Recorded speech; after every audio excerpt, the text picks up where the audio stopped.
No Man Has a Right to Own Mountains, Chapter 13. The inquest into events on the land adjacent to Gartside's farm came later. Two young, rather inquisitive and highly imaginative girls had proceeded up to the Mermaid's Pool on the night of April the 12th, 1990. Two delighted young girls returned in the early hours of Friday the 13th, unlucky for some, although both had reasons to be somewhat embarrassed. They were accompanied by two women and one man. All three of the latter were members of the ancient Manchester Order of Druids. On their way back to the farm, where the three pagans were paying guests, lovely people, so quiet you wouldn't know they were there, according to Elsie, they came across Ralph, armed with a stout stick, standing over one of the men who had fled down the hill earlier. The latter looked sullen and defeated as he slumped against the dry stone wall, clutching his ankle. Connie's brother looked across to them as they approached. "Rosie, Connie, what are you doing out at this time of night?" "Catching gamekeepers by the look of it," his sister responded. "Aye, two of them came charging down here as if there was no tomorrow. I tripped this one with my stick." He pointed to a stout canvas bag lying nearby. "Open that, Connie, but be careful. Don't put your hand inside." She did as he asked. "What's in there?" "One pigeon, dead and bloody. One plastic pigeon, a lure no doubt. One pole trap. A small bag with a drawstring top." "OK, Connie, that's enough." He turned to the keeper, a grim smile on his face. "Looks as though you're in serious trouble, Colin." "A pole trap to break or cut off the legs of a peregrine falcon. A poison lure for a raven or any other carrion eater.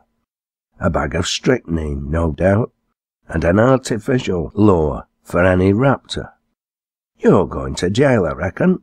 You've already killed a raven close to here. It's buried in our yard. It won't take long to dig it up, and I bet the poison in the pigeon and in that bag are all from the same source."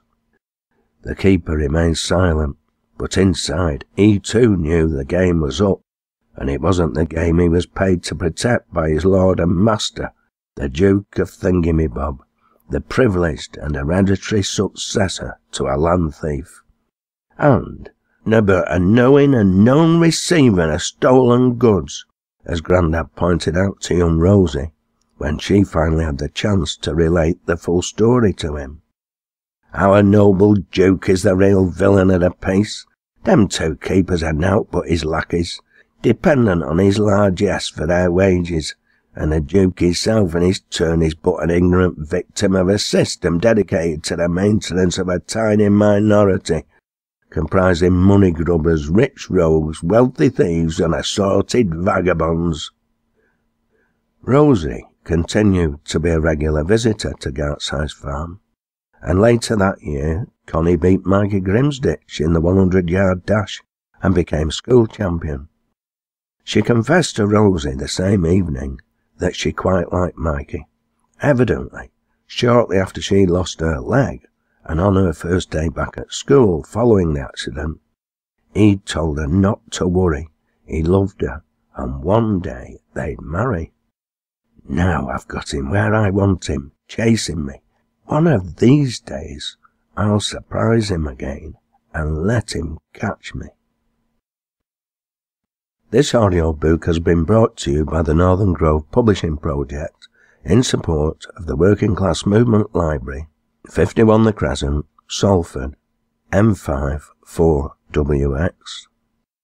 The story continues in the second book, Connie Gartside's Triumph, in which the girls continue to enjoy adventures together and preparations begin to be made for the 60th anniversary of the mass trespass of Kinder Scout.